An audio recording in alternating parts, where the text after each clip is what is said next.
What's up, beautiful friend? So this is your homework assignment, which is to write your visceral vision. Now, what is a visceral vision? Maybe you've heard the term vision before, maybe vivid vision, or you've made a vision board, or you've set goals before. I imagine if you're in this class, you're probably a goal-oriented person, and so you've maybe done these things in the past. So what the visceral vision does that's a little different maybe from a vision board or goal setting is it anchors you viscerally as in from the inside, your emotions, to the desires of your heart. If you think about something like goal setting or a vision board, how many times have you done that and then you didn't achieve those things? Well, oftentimes the reason why we don't achieve the desires of our heart is because our brain gets in the way. And there's this thing called the law of attraction. Maybe you think that's a little too woo-woo, but for me, I've just seen in my life that what we tend to expect is what tends to happen. And so when we're creating a vision board, oftentimes we're doing that from a place of lack. When we're writing goals, we're doing that from a place of wanting something. Well, the problem with wanting is the word want. It means to not have, right? If you are want of having $1 million, then you do not have it. And so the challenge for most people when we're writing goals or creating vision boards is the entire time that we're doing that act and that exercises, we're thinking about this thing being in the future. And so each time we look at our vision board or each time that we wake up and write our goals down, we're still putting that thing out into the future. And the unconscious mind expects it to not be here, present in the moment, expects it to be out in the future somewhere. We're coming from a place of not having. And so if you do believe in the law of attraction, you're kind of pushing that thing away. And so what we want to do with the visceral vision, two pieces. Number one is we want it to be visceral. So you're not going to be writing, I've spoken on 15 stages. I've earned $500,000, right? I've sold 50,000 copies of my book. Although those things may find their ways into the visceral vision, the way that I want this thing to read is emotional, right?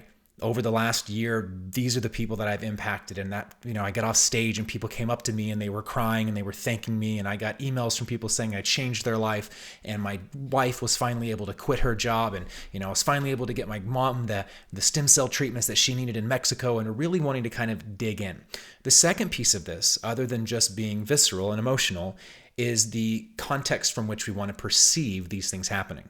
You may have noticed from my language already, these aren't things that are, oh, this will happen in the future, but rather over the last year, I am so grateful for. So I want you to do this from the top of the mountain, looking down behind you at what you just did over the last year, rather than from the base of the mountain, looking at the long, exhausting, trek up the mountain that you're going to have to go on, which again, puts it in the future and can feel daunting. Instead, take a moment, take a few deep breaths, maybe even do it right now.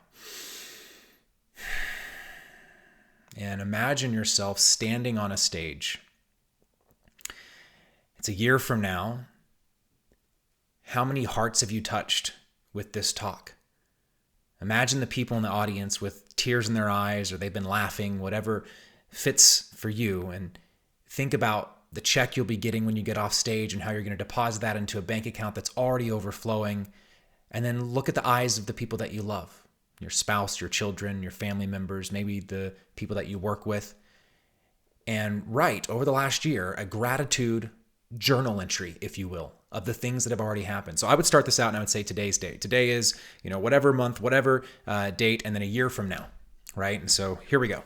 Over the last year, I'm so grateful for my life because this happened and this happened and this happened. And really make it visceral, really dig in, really find those pieces that make you get emotional. Because what we know is that the stronger the emotion is that is attached to our desire, the more powerful of a signal we're sending out into the universe. I know this sounds woo-woo, guys, but it works. And if it works, it's coming from a business guy. Then to me, it's practical. So do that, get as emotional as you can about it. If you don't cry, rewrite it, okay? It should really get you juiced up when you do this. And so, what is it? Who is it impacting? What are the things that are happening? And feel free to include metrics and numbers and how many stages you were on or whatever, but just make sure that it's not just a wish list, but it's actually a journal entry, an emotional expression of how excited, happy, grateful, appreciative you are over what has happened for the last year.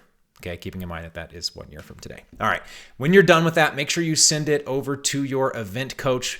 If you get it to them this evening, they're going to read it. If you wait until the last second tomorrow morning, they may not get a chance to read it before class starts. So as usual, just like with school back in the day, the sooner you get your homework in, the better. All right, we'll see you guys in class tomorrow.